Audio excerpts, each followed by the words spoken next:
Hey, deserving listeners, some of you have been asking me to react to this video on YouTube in which this individual, I believe, claims to suffer from antisocial personality disorder. Sometimes we will refer to these individuals as psychopaths or suffering from psychopathic personality disorder. These are generally considered to be separate constructs, but just to let you understand the context. Also, sometimes people will use the label of sociopath or sociopathic. So let's get into it. My name is Dr. Kirk Honda. I'm a therapist and a professor. I know for a fact, however many people the world thinks there are with antisocial personality disorder, there's probably more. It paints a very bad image. So a lot of people, funnily enough, hide the fact that they have it, even though they do. Yeah, I'm not sure what he's referring to. His name is Joseph, I see here. So on one level, people will claim that antisocial personality disorder, psychopathic personality, sociopathic personality is everywhere. You'll hear people say 50% of CEOs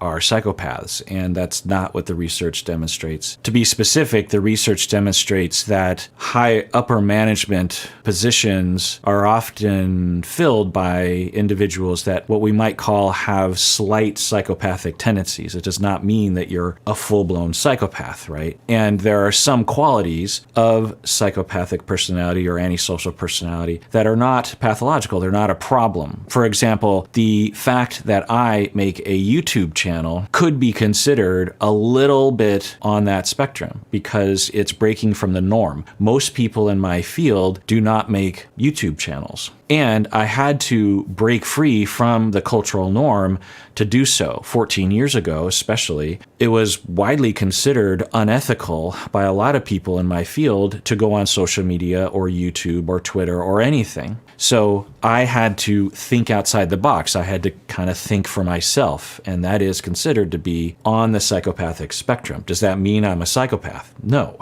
It just means that I question cultural norms. Now, if someone were to question cultural norms all the time and break cultural norms all the time, you might have someone who would be labeled a psychopath or with antisocial personality disorder because they don't care about laws, they don't care about you, they don't care about manners, they don't care about property rights. They'll take your things. I'm not going to live by society's rules, and I'm just going to take what I want. So you understand, there's a spectrum there. So on some level, some people will think that everyone is a psychopath because that's what they've been told, which isn't true. Or they will equate psychopathic individuals or people with antisocial personality disorder with people like Hannibal Lecter or Ted Bundy, these sorts of individuals. And they will say well, those people are rare, right? Psychopaths are rare. So I think he's referring to a lot of people with antisocial personality disorder who suffer from psychopathy. And I'm using those interchangeably, even though they're not necessarily. It depends on the author. It depends on who's talking about these sorts of things. I won't get into the weeds on that. You can listen to my other episodes in which I delineate between sociopathy, psychopathy, and antisocial. But the vast majority of people suffering from antisocial are not like Ted Bundy or Hannibal Lecter. There are a lot of people who live fairly normal lives. You can have antisocial personality disorder and not directly harm other people. I've worked with people suffering from antisocial, people suffering from psychopathy, and what we will do is we will work on ways that they can actually develop empathy, that they can learn how to care about other people's feelings or learn how to remember how other people are going to react. Because one of the problems with antisocial is that you have a difficult time predicting how other people are going to react to you because it's not how you would think you would react, or you don't notice other people's pain as much. You don't notice other people's discomfort as much, or you don't care as much. So if you want to have a functional life, if you're suffering from antisocial, one of the primary things you have to learn is how to intellectually have empathy. For the rest of us that don't suffer from antisocial, in all likelihood, we just have a natural sense of empathy, a natural sense of mentalization, a natural sense of feeling in our bones when other people are feeling feelings, right? Someone falls down and they wince and they're in a lot of pain, and we actually can feel that pain. We're like, oh, and we'll have a guess as to what they're going through, and thus we can modify our behavior in reaction to that, right? So if we're saying something and we say something that's hurtful to one of our loved ones and they kind of wince, we also feel that wincing. We're like, oh, did I just hurt them? And we kind of feel that hurt that they had potentially, or we notice it at the very least. And then we adjust our behavior because we don't want to hurt other people's feelings. People with antisocial don't necessarily want to hurt other people. Sometimes they do, and there's different types of antisocial people, different types of psychopaths. Because, simply put, admittedly, the only thing that really comes from talking about it is you kind of shoot yourself in the foot, unfortunately. To start this conversation, I actually have the... Yeah, I don't know if this is what he's referring to, but people with antisocial, the way that society will see antisocial because of the way it's depicted in the media is like these people are master manipulators and they get whatever they want and they, rise the ladder of corporate greed and, they have it all and they have all the money and all the cars, and if they're a heterosexual dude, they have all the ladies, and that is just not the case. People with antisocial personality disorder, people who suffer from psychopathy, their lives are train wrecks. Take it from me. The vast majority of these individuals, their lives are not going well. They don't feel very good about themselves. That's another myth, is that people with antisocial, people with psychopathy, they don't have emotions. They have all the normal emotions. They're not some alien from outer space, okay? And so when their life becomes a train wreck, they often can become quite depressed. medical definition supplied by the Mayo Clinic of antisocial personality disorder. As long as some of the symptoms, I thought we could discuss the definition and then talk about if you've experienced any of these symptoms. By the way, this channel is called Special Books by Special Kids. 3 million subscribers. Just read at the start. Mayo Clinic describes antisocial personality disorder as a mental disorder in which a person consistently shows no regard for right or wrong and ignores the rights and feelings of others. What do you think about that? I think that's fair. Because I know I briefly mentioned this earlier. If I really wanted to tear down myself and others with me, I would sleep just fine. If I could be honest. It's hard to get someone to talk to people about why they don't like talking to people. You're gonna have a very hard time getting them to do that because first of all, they don't want to talk about it in the first place. And second of all, they know about the stigma, so they want to talk about it even less. And I would argue the reason why I'm talking about it is because fundamentally, for the people that do want to learn, I kind of want to give them the chance. There's been a very select few people, maybe even just one person that I really did not like. I'm not going to go into details. They were not a good person. And I did some pretty tough stuff to him. Granted, if I could be truthful, in my opinion, as someone that never met the person I'm talking about, it's hard for you to understand why I did it, but the fact that nobody I know blames me for doing it, hopefully would paint a good picture of why I did. Okay, so I don't know what he's talking about. I would have to ask him more questions about the specifics of what he's saying to be able to evaluate it. I'm not diagnosing him with antisocial. He's diagnosing himself with that. I don't know if I would diagnose him with antisocial if I did meet him. Just because he believes he has it doesn't mean that I would label him with that. We understand that these labels of antisocial, psychopathy, sociopathy, these are just constructs. They are labels we put to things. And there's a fair amount of opinion in the assessment process, even though a lot of people in my field loathe to admit that because it makes us look like not a hard science. But we are, in a sense, a hard science, but we're not a precise science. We're a science that is based on models and understanding and wisdom, because you can read the criteria and not have the wisdom and the experience to apply those criteria. Anyway, so I think what he's saying is that there was someone that he knew who he labeled as a bad person, someone who deserved to be treated poorly. And he treated that person very, very harshly and was, in his mind, doing something that the person deserved. But I think what he's saying, Joseph believes that other people would not have done that to him. They would have thought that was too cruel. And Joseph believes that's what makes him different from other people, in that he doesn't care about other people's feelings and is free to harm others and even get some delight in it. I think that's what he's saying. I'm not quite sure, though. Did you hurt them physically? No. I'm not that type of person. I'm not a physically violent person. It was more along the lines of they did some really messed up things. So I made sure with 100% certainty that they got their just desserts. Basically, there was no physical harm. There was no legal harm, but there was definitely social repercussions, if that makes sense. Okay, so we could speculate as to what that means.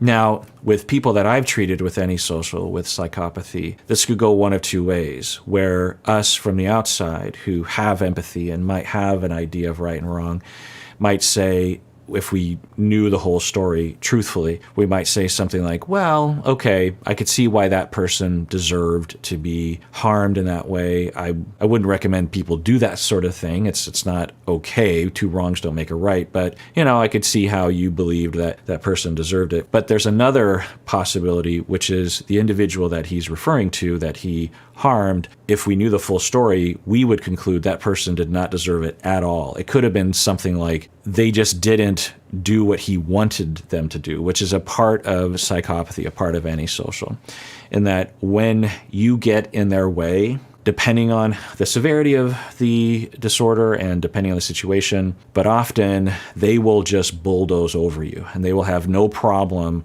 just destroying you in whatever way they want to, because you are getting in their way. And this could be in a variety of contexts. In a sense, you could say that we all have that impulse. There's someone at work that is bothering us somehow, or there's a friend of a friend that we don't like, that says certain things we don't like, and we might want to do something to that person. We might want to ridicule that person or make up a bunch of lies on Twitter about that person. But we don't, because we have a sense of right and wrong. And we also might feel shameful if we took it that far, right? Whereas people with antisocial, people with psychopathy, generally speaking, they don't have that threshold. They don't have that line in the sand that they won't cross. They will cross it. And this is why their lives are often train wrecks, is because they will cross that line so often, or to such a degree, that there will be consequences to them. Like they might be really angry at their boss because their boss didn't give them a shift when they wanted a shift. And so they go to their boss's house and slash all their tires, and they're on camera, and they get caught and they get fired, and they go, I don't know, they might go to prison for a while. Then they meet up with other psychopaths who are into that kind of thing. And then when they are released, they get involved in more things along those lines. And then, of course, the problems will cascade from there. Drug abuse, alcohol abuse is also a problem among this population. I was actually at the hospital where they were evaluating me, but I was diagnosed, and I promise you this relates to the topic. I was diagnosed with, this is a lot of adjectives, recurrent severe major depressive disorder. And one of the symptoms of that is anhedonia, where you don't really feel pleasure when you're supposed to. Okay, so he's saying he was diagnosed with depression and he doesn't feel pleasure when he's supposed to, and that is a hallmark of depression. People think of depression as crying all the time, and certainly that can be a presentation, but a more common presentation is you just don't feel anything. You're numb. You don't feel pleasure. You don't really want to do anything. You're just blah. And you don't have any motivation to do anything because of that. Okay, so he's saying he suffers from depression. Now, it's possible that his lack of empathy or his rage or revenge issues, which that's all we've heard thus far, could be an outgrowth of his depression, and he might actually not be a psychopath. He might actually not be antisocial, in that he might actually have the capacity for empathy, but his depression is muting it to the degree that he doesn't have access to it. In order for us to have empathy, often we have to have access to our own feelings, and if we don't have access to those feelings, or we're not feeling any feelings for whatever reason, then we might not notice other people's feelings, or we might not care about other people's feelings. And when you hear that paired with antisocial personality disorder, that checks off the box where people would think, this person's a serial killer. I'm not. Right, because of TV and media and movies, Dexter, these kinds of depictions, there's this notion that people who don't feel feelings and people who are antisocial, they're serial killers, and that is just very, very unlikely. It's very, very unlikely for anyone to be a serial killer, and there's a lot of people with antisocial, a lot of people with depression. Very, very small minority of those individuals are killers, let alone serial killers. It's just, a lot of people with depression have it. It's just, if you have it and you also don't like people, you look really bad. And basically,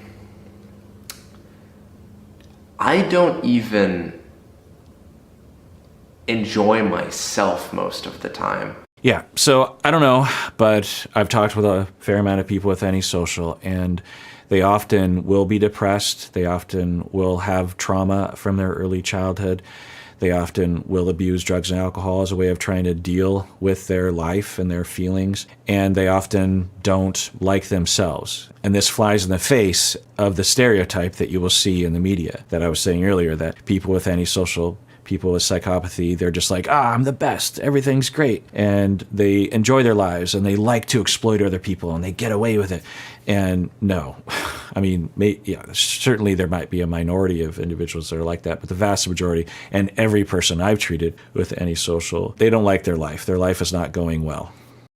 So when it comes to being around other people, I don't enjoy being around them, but the things that they do that bother me stick out to me. The things that I do that bother me stick out to me. You said a moment earlier that you haven't done anything too severe to hurt others, but if you did, you would sleep just well. Yeah. What prevents you from doing it then? I mentioned this earlier. That's a great question, actually. That would be a question I would ask in the first session if I heard what he's saying, because it will help to delineate why he refrains from doing it. Because a lot of people with antisocial will say, well, I don't care about other people's feelings, but I also don't want to incur the consequences. And I've learned from my mistakes that I can't just act on impulse, which is another hallmark of antisocial and psychopathy, is just to take action. And so I've learned that I have to use all these measures to refrain from doing things, not because I care about what other people's feelings are, but if I bother other people, then I will have consequences. And that often is what I will try to get to. It seems kind of problematic in a way, but the psychopaths that I've treated, that's usually what we're trying to do, is we're trying to say, look, we know you don't really care about other people's feelings, but you do care about your life. And so you have to learn that when you bother other people, when you hurt other people, when you exploit other people,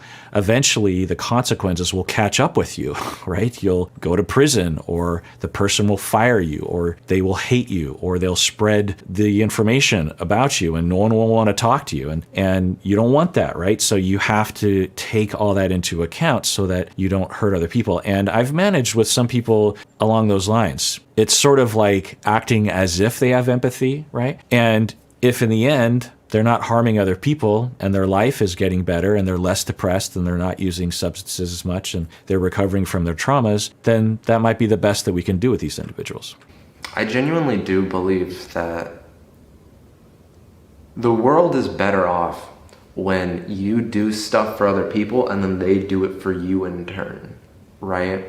Right. So he's answering that question. This is great. So I don't know if he's been through treatment. He mentions being hospitalized, so maybe he has, or maybe he just figured this out on his own. But he's saying that I figured out that reciprocity is a good thing, and I need to consider that. For the rest of us, because of empathy and because we live in a world of empathy, usually with other empathetic people, reciprocity is something that we just take for granted. It just happens, right? You say, I love you to your spouse, and they say it back, right? Say I go to my wife and I say, I love you. And I'm saying that because I have an upwelling of feeling, but also because I want her to feel good. I want her to feel loved. And when I see the look on her face and the eye contact, I might cry just thinking about it right now, but she will convey that. I will empathetically both be feeling love for her, but also feel the way she's receiving my love. And then she will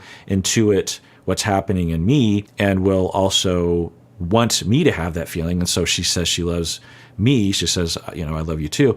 And then I will exhibit some nonverbal appreciation of that or something. And we are both feeling and having empathy, where our feelings are merging in a sense, right? Whereas antisocial individuals, psychopaths, they don't necessarily have the ability to do that. They can do it in some ways. It's not like their ability is completely broken in that way, but the amount of caring that they have and emphasis that they have in other people's feelings is either non-existent or quite diminished. And so what they do is they have to figure out, okay, I have to remember that if I give someone something emotionally or otherwise, they will feel good about things and they'll want to give back. And if I take from other people, that will make them feel bad. I have to remember that intellectually, and thus they will feel bad, and then they will want to take from me, or they won't want to give to me anymore. I have to really remember that life rule, right?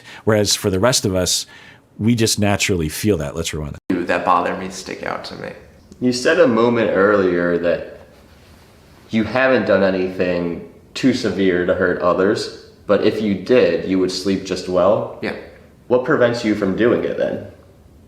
I mentioned this earlier. I genuinely do believe that the world is better off when you do stuff for other people and then they do it for you in turn, right? Fundamentally, it's like the idea of trade, right?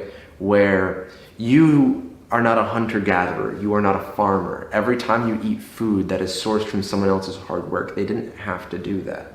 They could have kept that animal around, assuming it's not, one of those farms where they have I'm not gonna get into that, but they could have kept their animal until they needed the food, and then they could have got it that way. But they decided that they wanted to give it to other people, but they knew that they wanted something in turn, right? Yeah. So I will also point out that his way of speaking and as a fellow nerd, he comes across as a little nerdy and also as intellectual. That is not a hallmark of antisocial. It's not a hallmark of psychopathy. So I don't want you to conflate those. People who suffer from antisocial and psychopathy, they all have a variety of personalities. There's a lot of variance to all the other variables in one's personality. So you might have someone with antisocial who presents like him, where they like to think in this way and they narrativize things in this way. And you might find another person who is very, very different from that. Because if they spend all day taking care of animals and crops, they want someone else to take care of, let's say, making their clothes, right? If you've ever tried to do absolutely everything, you would realize very quickly there's not enough time in the world to do it. So you see there's a benefit of having lots of people around because there's somebody to make your clothes, somebody to make your watch, Yes. somebody to make the products which you groom with. Yes. And the reason why I'm so against negatively affecting a normal person is just many people, I would say more than half, so it would be most people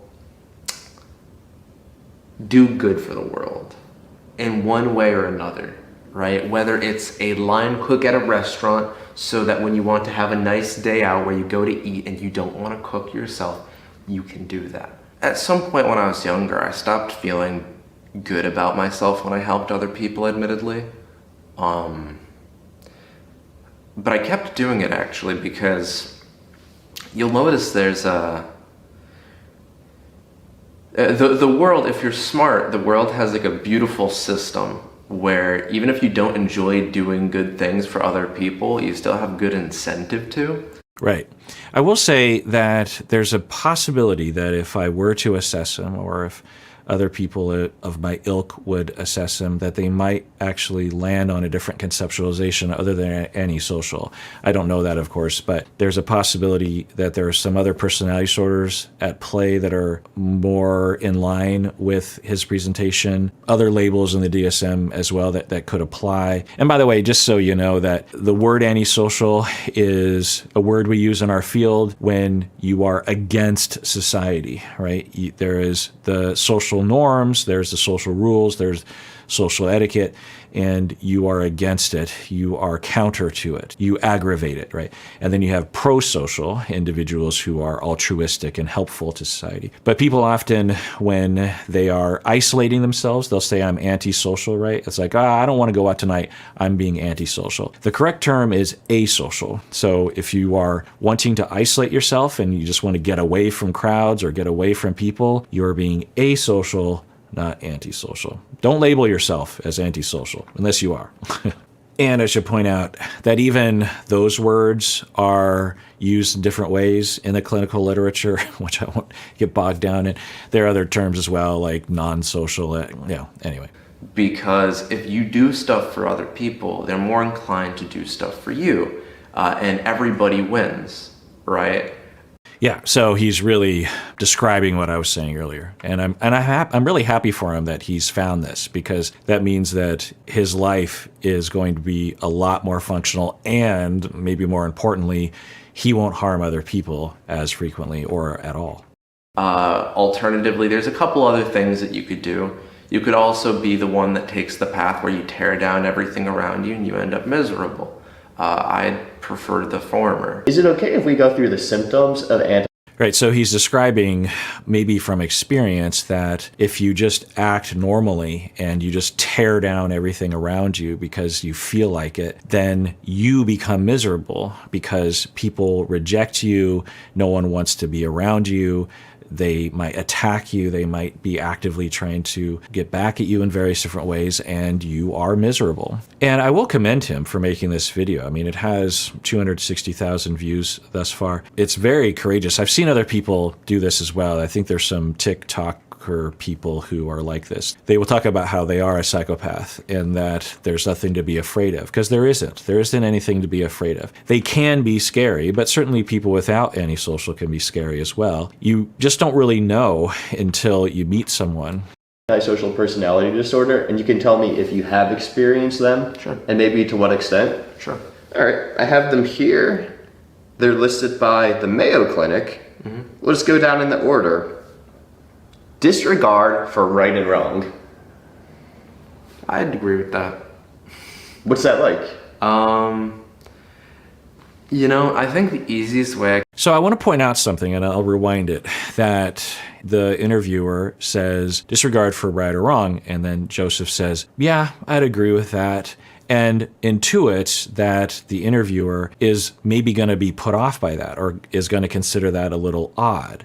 And so he looks up at him, eye contact, and has a little laugh, a little courtesy laugh, like, yeah, that must be weird to you. I think that's what he's communicating. That does require some, what we might call empathy, some ability to mentalize, some ability to know what's going on. Mentalization and empathy are different, I want to recognize. And there's a lot of different definitions of empathy, by the way. And one could argue that the whole construct of empathy is a little silly. But anyway, I won't go down that rabbit hole. But Joseph intuits or knows, or just taking a guess, that some thoughts or maybe some emotions are going to go on in the interview, or just like, ooh, that's scary, or that's weird. And so he reacts to that. He's not completely unaware of what other people are feeling and what other people are going through. So let's rewind. Hard for right and wrong. I'd agree with that. What's that like? Do you know what I mean? Like, it's nuanced. as I've been saying, it's not like they're an alien from outer space. It's not like they don't understand how humans operate, as the way it's often depicted in media. Often in media, they will equate both people with psychopathy and people with autism, by the way, which is a whole other problem. They will equate these individuals as basically being like androids, like robots, like they are machines that have no emotion and no awareness of the human experience, which is just not the case. I think the easiest way I could describe it, with like disregard for right and wrong, has anyone ever tried to, this is going to sound bad, but this is the best way to visualize it. Because there's no good way to describe a disregard for right and wrong. There's no good way to. Well, there is, in my view, because when I talk with individuals, I will phrase it as it's not a desire to do wrong. To be a psychopath, to be antisocial, doesn't mean you want to do wrong. If you're sadistic, you will have a impulse to do wrong because you take pleasure in harming other individuals. You like to see other people harmed. But people with psychopathy, people with antisocial, they're not inherently sadistic. The kinds of words that we should be using in the media and in TVs and movies is not psychopathy or antisocial or sociopath, but really sadism is the problem. Because when you match sadism and psychopathy together, then you have a problem. You have someone who takes pleasure in harming other people. They have a compulsion to harm other people, and they don't care about other people's feelings. Those two things together. And then you match it up with Machiavellianism, which is planning and scheming, and you match it up with narcissism, and you're the center of the universe and no one else matters. Then you have the dark triad, which is a recipe for horribleness. But just having psychopathy is not the rest of it. People will equate the rest of it with psychopathy, with antisocial. That's not how the constructs are defined, and that's not how they play themselves out. But the way that I will describe to individuals is that just because you don't understand the difference between right and wrong doesn't mean you want to do wrong. It just means you don't understand. And you have to do some work. You have to have reminders to yourself to remind yourself about right and wrong. Have you ever heard anybody talk about a subject that you didn't really care one way or the other about, and you understood what they were talking about? You listened to them. Yeah, he's really good at describing the condition. He is saying what he's saying, which is that you hear people talking about right and wrong or subjects that relate to that, topics that relate to that, and you get the impression that these people really care about that, but you don't care about that. Have you ever been in a conversation, someone's talking about a sport team that you don't care about, or some nerdy topic, or you don't watch Star Wars and people are nerding out about Star Wars or stuff, and they're really upset about it, and they're really just going back and forth, and they feel very passionate, both positive and negative, about certain things, and you're listening to them and you're just like, wow, they're really passionate about that, but I cannot relate. I don't have any feelings about that either way. That's what it's like for him. But you just didn't really care. Is that how you feel the rules apply to you? You understand them, but you just... I understand them pretty solidly. It's just, if I may be blunt,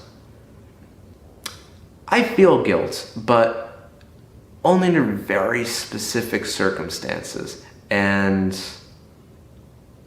usually it's not over things that I do. I think people watching this interview would be surprised to learn you're only 19 years old. I am. Were you born this way, or did it happen?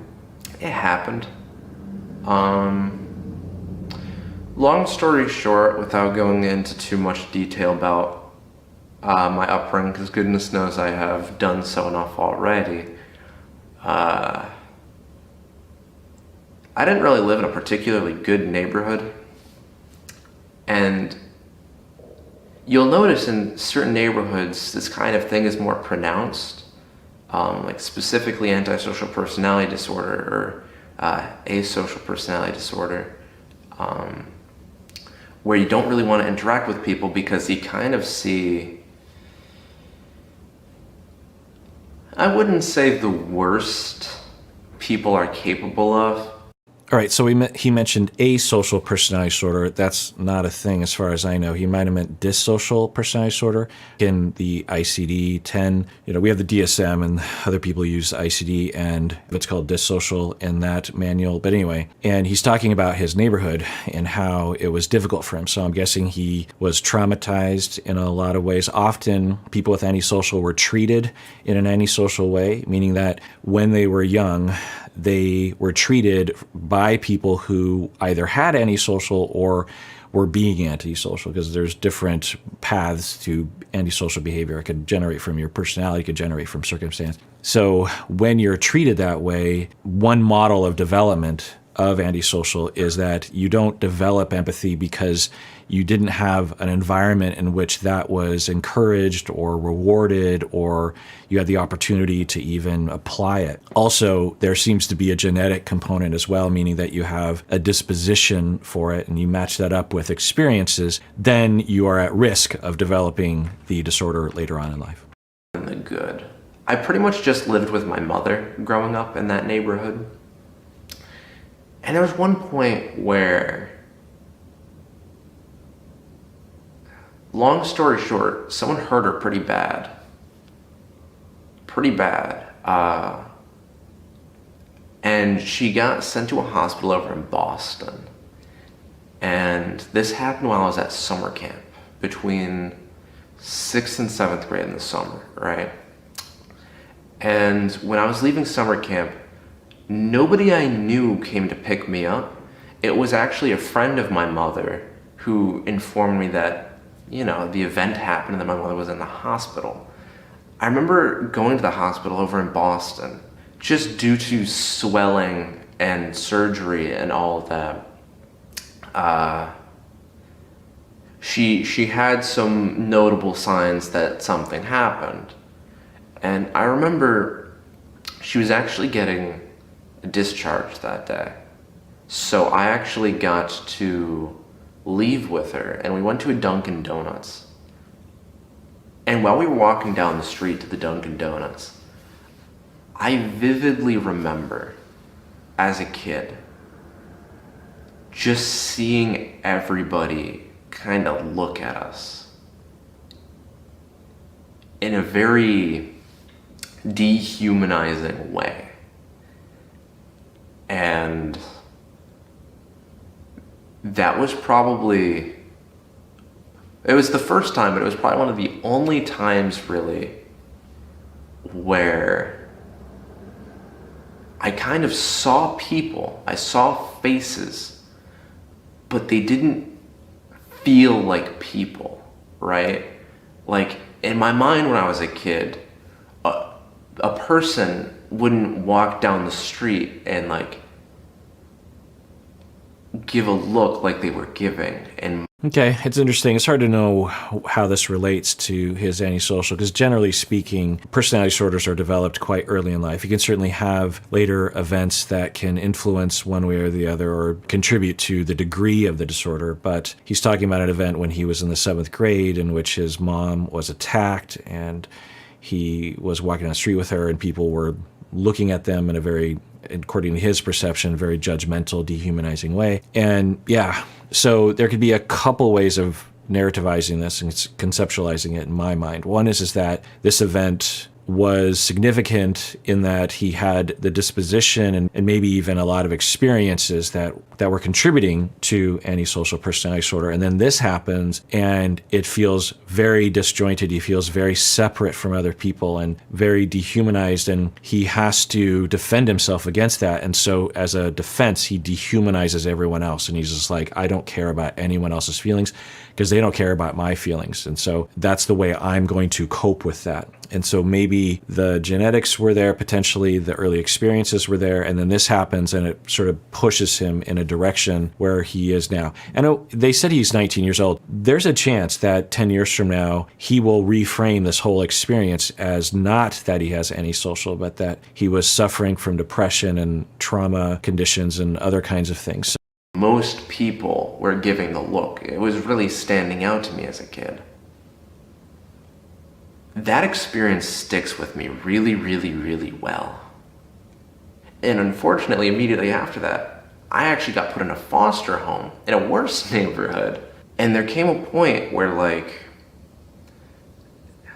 I don't know how to word it, but it was just the idea of being around people was genuinely, like, frustrating and aggravating. And it's impossible for it to make sense to someone that never fully experienced it. Yeah, so this is a very common presentation of someone with antisocial personality disorder that I've treated, in that the suffering and the trauma and the disconnection and the longing for some happiness, the longing for connection sometimes, the longing for acceptance, that I think flies in the face of the simplistic, reductionistic view of people with antisocial. And I will say that, and I believe research shows this, but don't quote me on this, that when people with antisocial, when psychopaths, and one could argue psychopaths are a subset of antisocial, at least that's the way that I will frame it, so I'll just refer to it as antisocial. But in my experience, people with antisocial, when they get support, when they get good therapy, when they get their life on track, when they learn workarounds for empathy, for that reciprocity that he was talking about earlier, they can actually build a wonderful life. There will be complications at times, particularly in intimate romantic relationships, but it's not like they're doomed. And when they're able to, or at the very least, they're able to have a job and they can reduce their drug and alcohol use, maybe abstain completely, they can get acceptance, they can get into a hobby, they can have some friends, have some activities. When they establish a life like that, their life can look indistinguishable from other people. So it's not like if you have this disorder, you're doomed and that you should be shunned or something. It's a matter of helping individuals like this. And when people like Joseph come forward and reveal, look, this is me and I'm not a serial killer, by raising awareness, we can actually create a community in which these individuals might come forward and might get the help that they deserve, that they can have, so that they can have a better life, but also so they don't exploit other people. But it's kind of like if you have a bad day. Now, I will also say that I've treated some people with antisocial, some sadistic individuals, some psychopaths, who were horrible, horrible human beings. I'm not going to dance around that. There are people who are, clinically, I would not label them as horrible human beings, of course, but when I think back on clients that I've had in the distant past, it gives me great pain to think about all the pain that they probably inflicted on society. I don't know that, but these individuals had high compulsion to harm other people in a variety of ways and needed a lot of sanctions around them, a lot of artificial barriers imposed by other people and by the system to prevent them from harming other people. And they were not very receptive to treatment. They weren't insightful.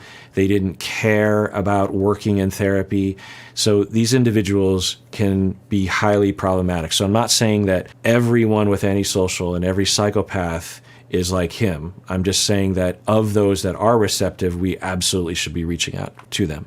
And perhaps those who cannot be helped, we should also be aware of them and do what we can to prevent their harm on society. I don't know exactly how to do that, but often what will happen naturally is that they will break the law so many times that they will end up in prison. Frankly, there's no good way to look at it, unfortunately.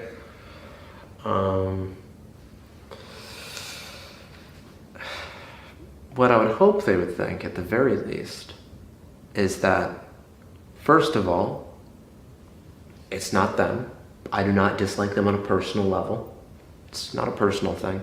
You said people became a blur and they weren't people and individuals anymore, but more like an entire entity that you held resentment for? Yes. Is it still that way today? No. Right. So however he got there, he no longer holds that resentment, which is great. And that's one of the things that we need to do to reach out to these individuals, because if we can help them to reduce their resentment, to give them the clear impression that there are people who care about them, that don't dehumanize them, that don't ostracize them, then they can begin to heal and grieve. Because whether or not he's antisocial or not, that's a horrific experience to grow up in a difficult neighborhood, to have his mom be assaulted in some horrific way, to see her in the hospital, to be dehumanized as you're walking down the street, to go into foster care. These are really difficult situations, and you're going to have a lot of hurt. You're going to have a lot of anger. And when you don't have empathy for other people, you might act on those impulses of revenge. Whereas if we can help those people to grieve, to help them to feel like they are worth it, because people with antisocial also have varying levels of self-esteem, then they're less likely to take that revenge out on other people. You know, it reminds me, I would play a lot of video games, and I would occasionally cheat in them. And every once in a blue moon, someone would try and call me out on it. And I was so good at lying to the point where, like, and I'm not proud of it, I'm just being honest, I would actually convince them that I never was cheating and that they were just being a poor sport. Right. So he's saying not only would he convey that he was not cheating and that they were being a poor sport, but he would actually convince them of that lie. So he's lying and cheating, and then he lies to get out of the cheating, and he's very good at it and very convincing at it. And this is something to think about when you're online, and research has showed this, is that among the human population, there is a small percentage of individuals who are antisocial and who are capable of this or are prone to this kind of behavior. But of the people who participate online, particularly in communications, they, like Twitter or commenting and on YouTube, this kind of thing, there's a much higher rate of individuals who are commenting who suffer from antisocial, who suffer from psychopathy.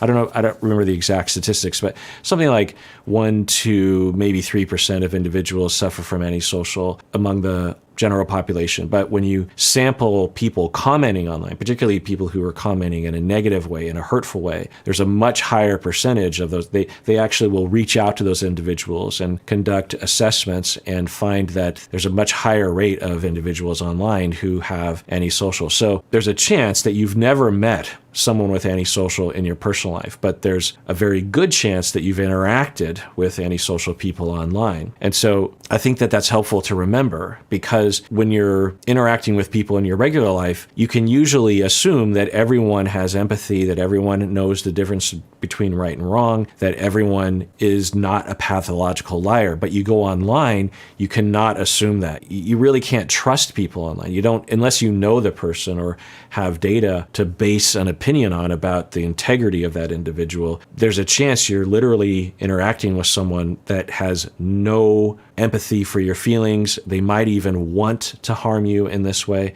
So he's talking about when he was younger, he would cheat and lie, and he didn't care. So this is just classic antisocial. He wanted to play a video game like everyone else. He wanted to win like everyone else. And he figured out, like, oh, if I cheat, then I can really win, right? And then when he's called out on it, he bulldozes them and figures out a way to get out of it. So this is what it's like to get in the way of someone with antisocial. If they want something and you are in their way, they have ways of making it so that you won't be in their way anymore. Now, lying to someone online because you're playing a video game is not a high crime, but if you're in a relationship with someone, then obviously that can be a big problem. You know, if you're married to someone with antisocial and you get in their way and they bulldoze you consistently, that would be very hurtful, obviously. Now, I had a roommate who would go into Madden and change the stats and give his players like all the skills. They're the fastest, they're the quickest, they can catch the ball. Yeah. And I caught him doing it, and he did what you just mentioned. I didn't do that, and I knew for a fact he did. Now, I will say that just cheating on a video game and lying about it is not a slam dunk indication that you have antisocial. That Joseph is saying this is a manifestation of his disorder, and the interviewer, his roommate may or may not have had antisocial. Like, in fact, I would not assume that based on that behavior. Cheating and lying is something that everyone does, but people with antisocial are much more prone to it, again, because they don't necessarily care about other people's feelings. But in my mind, I'm like, what am I gonna do? Like, fight him over this? And I just let it go. Do you think perhaps your friends did know? They just didn't want to push it? Once in a blue moon, but usually All right, so the video goes on longer. If you want to watch this, it's called Living with Antisocial Personality Disorder, A Disregard of Right and Wrong on Special Books by Special Kids. So you can watch it, the full interview there. The thing to remember is that people with antisocial, they're not aliens the way that they're depicted in the media. They're human beings, and they have something different about them. And there's a lot of different types of people with antisocial, right?